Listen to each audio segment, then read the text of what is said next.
పంచశర శాస్త్రబోధన పరమాచార్యేణ దృష్టిపాతేన కాంచీసిమ్ని కుమారి కాచన మోహయతి కామజేతారం.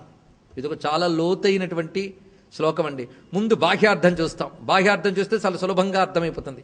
పంచశర శాస్త్రబోధన పరమాచార్యేణ దృష్టిపాతేన. అమ్మ యొక్క చూపు ఎలా ఉందో వర్ణించారు ఇక్కడ. దృష్టిపాతము, ఆ కనుచూపు పడిందిట ఎవరి మీద? పరమేశ్వరుడి మీద. అమ్మవారు చూపు పడింది. ఆ చూపు ఎలాంటిది అంటే పంచశర శాస్త్రబోధన పరమాచార్యేణ. పంచశర శాస్త్రముని బోధించే గొప్ప గురువు అమ్మవారు చూపు అన్నాడు. అంటే మాస్టర్ అని అర్థం. అమ్మ చూపు చాలా మాస్టర్. దేనిలోనయ్యా అంటే పంచశర శాస్త్రాన్ని బోధించడంలో ఒక మాస్టర్ అండి అమ్మవారి చూపు అన్నాడు. మాస్టర్ అంటే ఏదైనా చేయగలిగే సమర్థత గలవాడు కదా. అందుకు ఆ కనుచూపు పంచశర శాస్త్రాన్ని బోధించడంలో నిపుణమైనది. ఇది చెప్పడం ఇక్కడ. పంచశర శాస్త్రం అంటే ఏమిటి? పంచశరుడు అంటే ఏమిటి? అది కూడా తెలుసుకోవాలి. పంచశరుడు అంటే మన్మథుడు. 5 పువ్వుల బాణాలు కదా ఆయనకున్నాయి. అరవిందం అశోకంచ చూతంచ నవమల్లిక నీలోత్పలంచ. 5 పువ్వుల బాణాలు కలవాడు, పంచశరములు కలిగినవాడు. ఆ పంచశరములు కలిగినవాడు మన్మథుడు. మన్మథ శాస్త్రం అంటే కామశాస్త్రం. ఆ కామశాస్త్ర నైపుణ్యం ఆ కంటిలో ఉందిటండి. ఆ కంటిలో కామశాస్త్ర నైపుణ్యం ఉంది గనకనే పైగా ఆ కామశాస్త్రానికి ఆవిడ గురువు, పరమాచార్యేణ ఆవిడ గురువు. అలాంటి నైపుణ్యం కలిగిన చూపు గనకనే కాంచీసీమలో ఆ కుమారి కామజేతనే మోహింపజేసిందయ్యా అన్నాడు ఇక్కడ. కామజేత అంటే ఎవడు? శివుడు. కాముణ్ణి జయించాడు. సృష్టిలో ఇంతవరకు ఎవడు మన్మధుడిని తగలబెట్టిన వాడు లేడు, ఆయన ఒక్కడే. కనుక కాముణ్ణి జయించేను అని ఆయన మీసం మేలేస్తే, భలే జయించేవులే, కాముణ్ణి జయించేవి కానీ నా కంటి చూపును జయించలేవు అన్నదమ్మ. అందుకు మన్మథుడు 5 పువ్వుల బాణాలు ఫెయిల్ అయిపోయి కానీ అమ్మ చూపు బాణం మాత్రం ఫెయిల్ కాలేదుటండి ఇక్కడ. ఆవిడ చూపుకి పడిపోయాడు. అమ్మవారికి లొంగదీయడానికే మన్మథుడు 5 బాణాలు పట్టుకుని కుస్తీ పట్టాడు, విఫలమయ్యాడు. వాడు ఏం సాధించదలుచుకుని విఫలమయ్యాడో అదే అమ్మవారు సాధించారట. నీ పువ్వుల బాణాలు సరిపోవలే, నా చూపు బాణం చాలన్నది ఆవిడ. ఆ చూపు బాణం పడగానే శివుడు ఆమెకి వశుడైపోయాడు. ఎంత చక్కగా వశుడైపోయాడంటే క్రీతోస్మి తవ తపోభి అద్య ప్రభృతి తే దాసహ అన్నాడు. ఇవాళ నుంచి నీ దాసుణ్ణి అన్నాడు పరమేశ్వరుడు. కనుక మన్మధుణ్ణి తగలబెట్టిన పరమేశ్వరుడు తిరిగి మన్మథువసుడైపోయాడు అంటే అమ్మా కామశాస్త్రాన్ని బోధించే పరమాచార్యమైన నీ చూపు సోకడం వల్ల. ఇది దీని యొక్క భావం.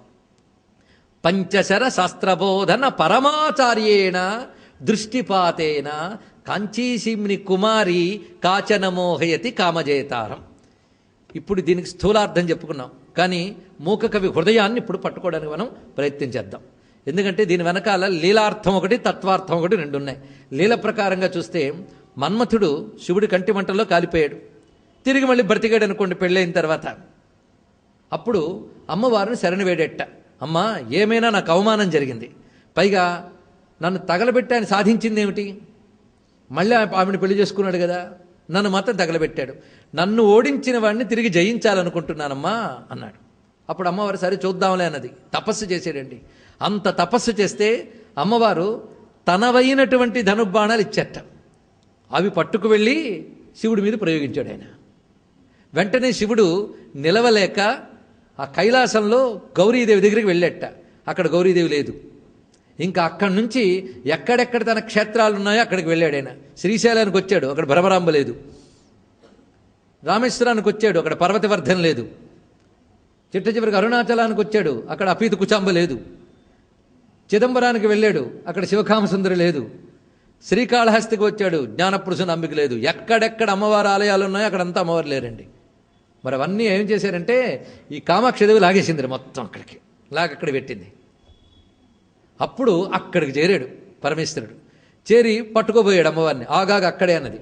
అప్పుడు మన్మథుడికి శివుడికి మంచి యుద్ధం, అందులో కూడా మన్మథుడే జయించాడండి.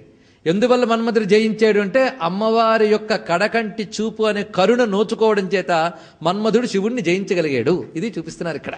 అందుకు పరమాచార్యైన దృష్టిపాతైన అని చెప్పడంలో ఉన్న విశేషం ఇది. ఇంతవరకు మనకి లీలలో అమ్మవారు శివుణ్ణి ఎలా వశం చేసుకున్నారో చూపిస్తున్నారు. అంటే లోకాన్ని వశం చేసుకునేవాడు కాముడు, లోకేశ్వరుణ్ణి అతను ఏమి చేయలేడు.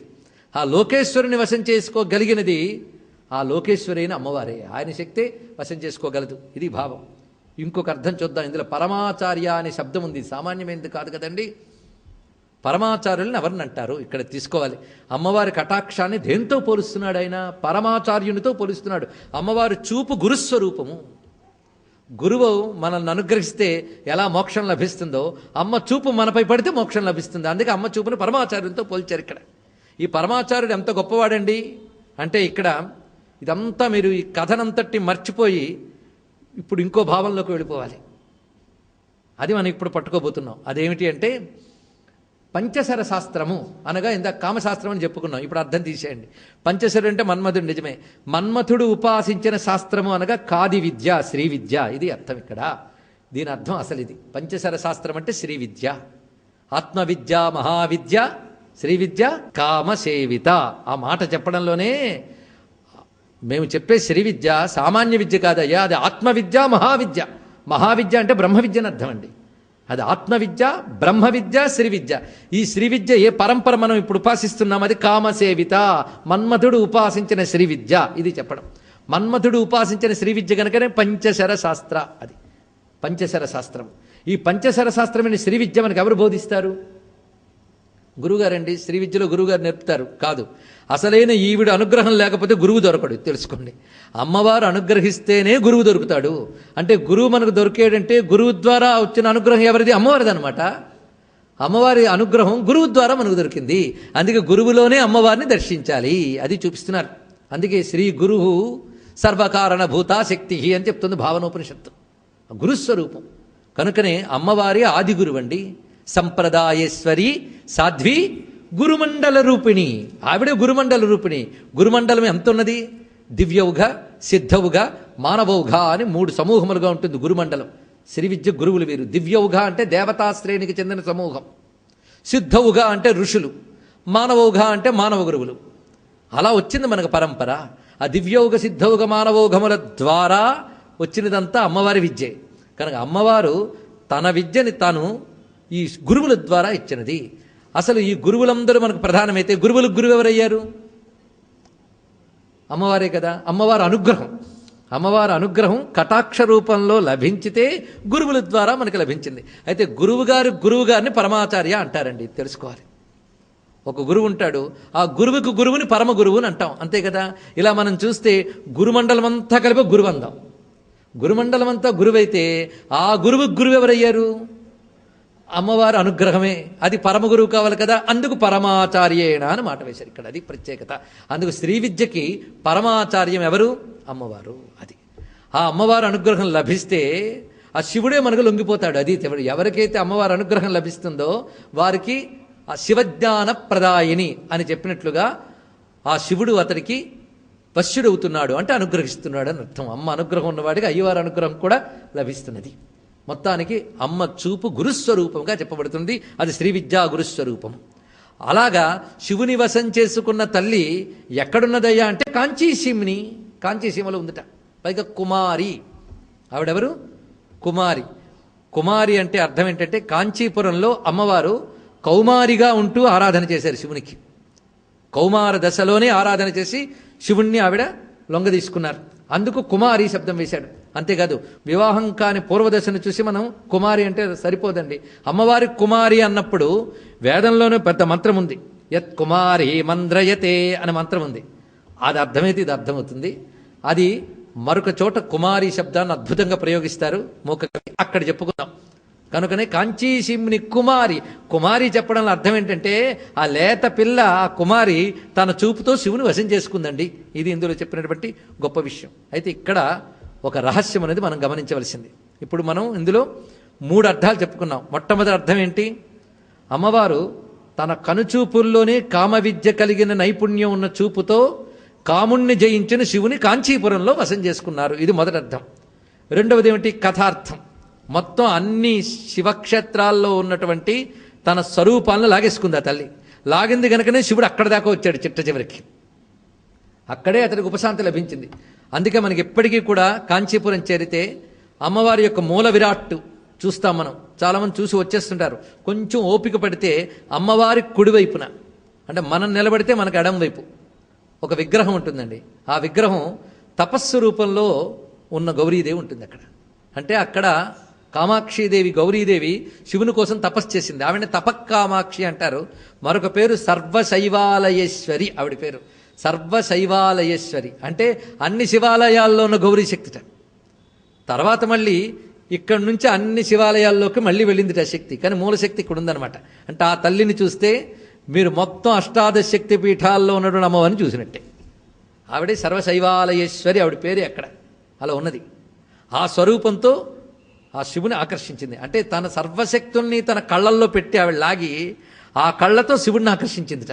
అందుకు శివుణ్ణి ఆకర్షించడం కోసం తనదైన సర్వశక్తుల్ని నేత్రముల్లో పెట్టుకున్నది. అలాంటి నేత్రములు అవి. అందుకు ఆ నేత్రములు పరమాచార్యేణ అని చెప్పబడుతున్నాయి.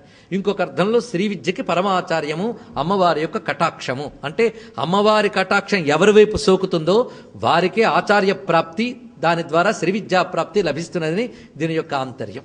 ఇది శ్రీ విద్యా బోధనే. అయితే ఇక్కడ మరొక అర్థం చూపిస్తున్నాం. ఎందుకంటే శ్రీ విద్య కామ విద్య, అనగా మన్మధుడు ఉపాసించిన విద్య, అందుకు కామ విద్య. అంతేకాదు అమ్మవారి రూపాన్ని ఒక్కసారి భావించండి. ఇది సాధారణంగా ఊరికే లలితా శాస్త్రాలు మామూలుగా చదివితే తెలిసేది కాదు. కొంచెం భావించితే దీన్ని పట్టుకోగలం. అలాంటి లోతుగా పట్టుకోవాల్సిన అంశములే ఇక్కడ చెప్పుకుంటున్నాం మనం. అమ్మవారి రూపం ఎలా ఉన్నది? చెరకవిల్లు పువ్వుల బాణాలు. చెరకవిల్లు పువ్వుల బాణాలు ఎవరివి? మామూలుగా మన్మధుడు ఆయుధాలు కదా. మన్మధుడు ఈవిడలాగా తీసుకున్నది, ఈవిడ దగ్గర నుంచి మన్మధుడు ప్రసాదంగా పొందాడు అవి. అది మనం తెలుసుకోవాల్సింది. ఒరే, నువ్వు ప్రపంచాన్నంతటి మోహింపజేసే పని నీకు ఇస్తున్నాను, శక్తి నీకు లేదు మోహింపజేసే శక్తి, అది నేను ఇస్తున్నాన్ని ఆవిడిస్తే అని ప్రపంచమంతా ఈ విధమైన జయించగలుగుతున్నట్ట. జగదిద మనంగో విజయతే అని శంకరుడు సౌందర్యలహరిలో ఈ భావాన్ని మనకు ఆవిష్కరించారు. మొత్తానికి చూస్తే మనం ఉపాసిస్తున్నది ఎవరిని? కామపురుషార్థము యొక్క దేవత ఆవిడ. అందుకే కామాక్షి కామేశ్వరి, కామపురుషార్థం అక్కడ చెప్పబడుతుంది. ఏ కామము? ధర్మార్థముల తర్వాత ఉన్నది, మోక్షానికి గడపగా ఉన్నది. ధర్మార్థాలకి అటు మోక్షానికి గడపలా ఉన్న కామము, అది అక్కడ ఉపాసిస్తున్నది. ఇది లోతుగా పట్టుకోగలిగేవారు ఆనందించగలరు. కానీ ఎటువంటి కామము? ఎక్కడ దాకా వచ్చారా దాటగానే మోక్షమే, అలా స్వరూపం అక్కడ ఉందనమాట. కనుక ఆ తల్లిని మీరు పట్టుకున్నారా, ధర్మబద్ధమైన అర్థముతో కూడిన కోరికలు తీర్చుతూనే ఉంటుంది. క్రమక్రమంగా కామాన్ని దాటని మోక్షంలోకి తీసుకెళ్ళిపోతుంది. గడప అంతే కదండి, ఇటు నుంచి అటు తీసుకుపోతుంది మనల్ని. అందుకే ధర్మార్థములతో కూడినటువంటి ఆరాధన, ఆ కామపురుషార్థ దేవతని కానీ మనం ఉపాసన చేస్తే, ధర్మార్థములతో కూడిన ఆరాధన చేస్తే ఆవిడ క్రమంగా మోక్షంలోకి తీసుకెళ్ళిపోతుంది. అది ఆ తల్లి యొక్క స్వరూపం. ఈ విషయం ఇంత రహస్యం ఎక్కడుందో తెలుసా? హయగ్రీవ స్వామి అగస్త్యుల వారితో చెప్తూ ఈ మాట చెప్పాడండి. ఎక్కడ? బ్రహ్మాండ పురాణంలో. అది అర్థమైతే పంచసార శాస్త్ర బోధన అర్థమవుతుంది. ఇక్కడ బ్రహ్మాండ పురాణంలో అమ్మవారి చరిత్రని హయగ్రీవ స్వామి అగస్త్యుల వారితో చెప్తూ ఒక ధ్యాన శ్లోకం చేస్తాడు. ఆ ధ్యాన శ్లోకం లలితోపాఖ్యానానికి ఉంటుంది. ఇంకా లలితా సంబంధమైన ఇతర రహస్య విద్యలన్నీ చెప్తాడు. ఎవరు? హయగ్రీవ స్వామి వారు. హయగ్రీవ స్వామి కాది విద్యని అందించాడండి పరంపరగా. అగస్త్యుల వారికి బోధించింది ఆయనే. మీ అభిప్రాయాలను, సూచనలను మాకు తెలియజేయాల్సిన చిరునామా భక్తి TV, care of Rachana television private limited, road number 92, Jubilee hills, Hyderabad 5,90,96. మా ఇమెయిల్ ఐడి bhaktihyd@gmail.com. మా వెబ్సైట్ www.bhaktitv.org. Phone number 9010222333.